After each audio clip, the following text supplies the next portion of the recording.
So, ano nga ba yung process if we want to elevate our lives? Hindi lang to pwedeng gawin every start of the new year. It can happen anytime in our lives, and I'm just going to share with you the process that I normally go through. It's not scientifically proven or anything, but it's just from personal experience and from chats that I have had with friends and uh, people na who are actually senior than myself, yung mga magagaling na mga boss na nakausap ko or mga business people that I have had the privilege of encountering, or kahit yung mga kahit yung mga teachers that I have spoken to before, professionals in whatever capacity. Ito yung process na napag-usapan namin, and this is also the process that I actually do. So, number one is to revisit the past, and number two process yung triple D na sinasabi ko, which is decisive decision, dedication, then direction. So, ano nga ba yung revisit the past? So, very important kasi that we, employ reflective questions.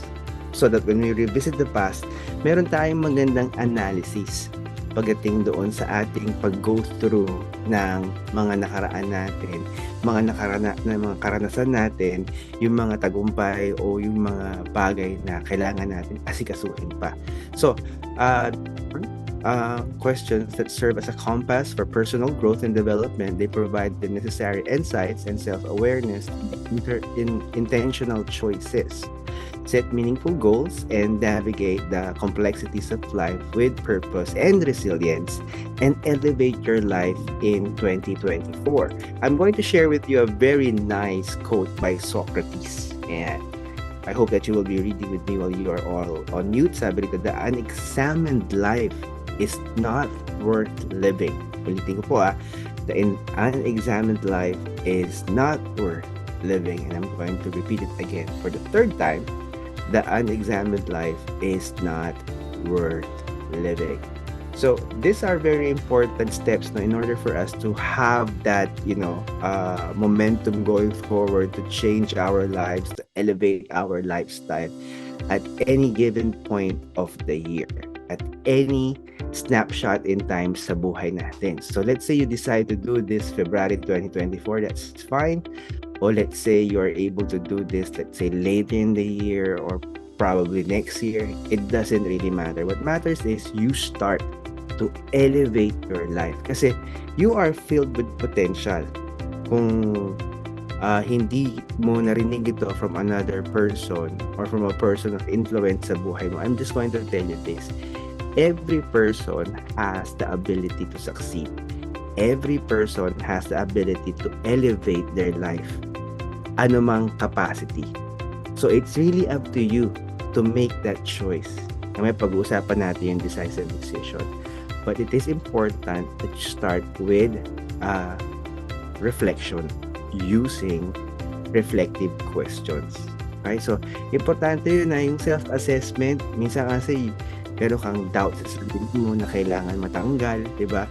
So those are the things that you need to move on from, leave it behind para maging mas maganda yung buhay mo. Oo, sabihin na ibang tao, kasi ang hirap ganito na kasi ako . And that is the normal excuse of a person not wanting to elevate their lives. Ikaw ba yung taong yun? Making all the excuses, blaming everything for what's happening in your life, sa tao, sa circumstance, di ba? Or are you the type of person who will, decide, hold on to your future, grab it, both hands, and then progress forward? So, I'm going to, continue on sharing yung issue muna ng reflection using reflective questions. So, ito yung usual starter na I always ask either my clients or my friends, especially if they need help in, doing self-reflection. So, what do I need to do? What do I need to start? Okay, so these are the things you haven't done yet. What are the things that you are doing that you need to stop na hindi nagko-cause ng elevation ng lifestyle mo? And what are the things that you are already doing that you need to continue? So, what do I need to start, stop, and continue doing? So, these are very, very simple questions about self-reflection na maaari mong maumpisahan yung journey mo. Because remember, it's always nice to pause. Hinto ka ulit. Pag-isipan mo maigi what's happening in your space, and then you can move forward after that. It's always nice. Kaya sabi ni Socrates, diba, the unexamined is not worth living. So every time that you have that opportunity to examine your life, please do it. Kasi ikaw rin ang makikinabang doon. Also, it's nice if you have somebody whom you can trust, either a friend, a family member, a relative who is close to you, that you can actually ask them to hold you into account. Yung pwede magsabi sa'yo, okay, these are my goals, can I share it with you? Tulungan mo naman ako para ma-improve yung buhay ko. So that is something that you can actually seek and something that you can actually employ para matulungan ka ma-elevate yung life mo. Yung pwede kang in-nudge, and we'll talk about having accountability, friends, family, relatives, or of course, one of the best things is have a coach. Karoon ka ng coach. Remember, the best people have coaches. Yung mga mayayaman, they have coaches. Yung mga successful sa sports, they have several coaches depending on their requirement doon sa kanilang profession as an athlete, a professional athlete. So that's very, very important. Okay. And I'm going to give you a deeper sets of reflective questions. I'm gonna share with you this PowerPoint, so it's going to be fine. Okay, I'm just gonna share you another quote. This is brilliant. Okay, comes from Jim Rohn, who's an author and speaker. Sabi dyan, your life does not get better by chance. It gets better by change. So, intentional siya. You make a decision. May pag-uusapan natin deeper yan. But it does not happen by chance, by luck or whatever. Siyempre, kung tumaya ka sa loto na nalo ka, then that is potentially luck unless you're a mathematical genius na napag-aralan mo yung potential probability of what numbers can actually be drawn. That's actually a possibility as well. But in essence, you have to make that decision to change. That's why yung reflection, it's always nice. Kasi makikita mo yung sarili mo needing to change, especially if you're able to do your audit. Kita mo kung saan ka magaling, saan ka hindi magaling, di ba? Ano yung mga behaviors that you need to change, continue, and start, incorporating sa buhay. So, these are just a set of reflective questions that goes deeper. Okay, I'm just gonna read them to you para meron lang kayo idea. Tapos meron lang siyang konting pointer after the question. So I have 15 questions. I'm just going to read maybe 10. Tapos you can ask the person who invited you over sa JDR101 session natin ng PowerPoint presentation nito if you want to use the reflective questions na in that. So what were the significant mistakes or challenges I faced in the past year, 2023? Or you can actually go beyond.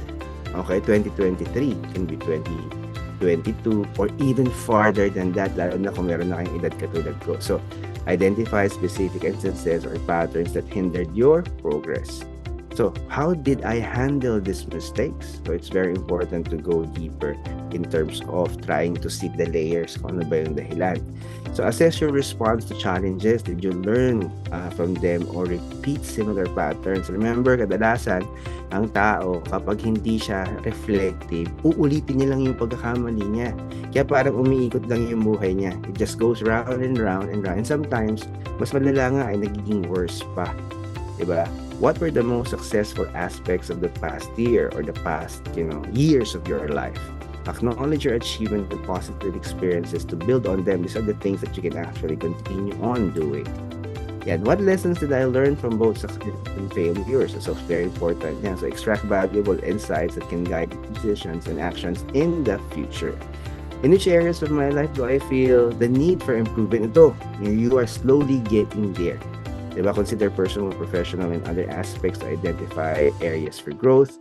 What are my long-term goals? and how can I align my actions with them. So meron ka ng goals, tapos ito yung mga kailangan mong gawin so that you may pursue those goals and elevate your life, di ba? So connect your aspirations to your daily actions to ensure consistency and progress.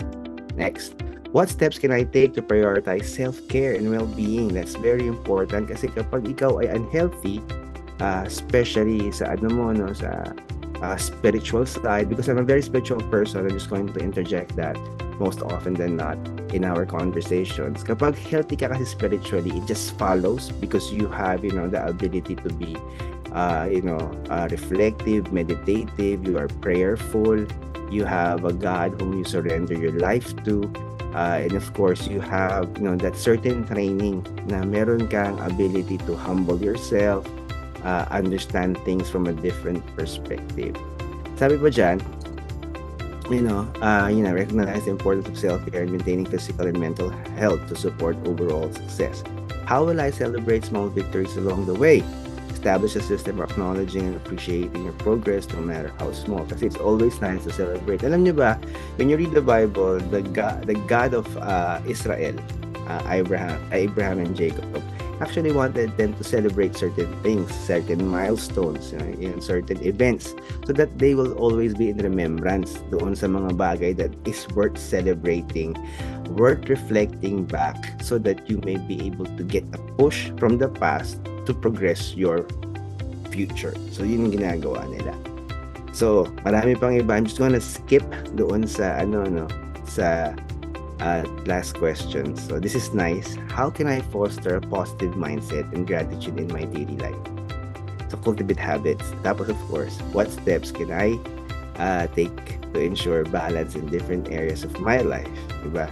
Am I setting realistic and achievable goals for 2024? Ensure your goals are challenging yet attainable to maintain motivation and momentum. So those are the very important bits na pwede nyong gamitin as reflective questions, diba? So those are very important. So pwede nyong gawin to on your own. You can do your workshop. But then again, I would really encourage you na napakaganda talaga if you decide to have a coach in your life who can guide you through these steps para ma-elevate nyo yung 2024 nyo or your life in general.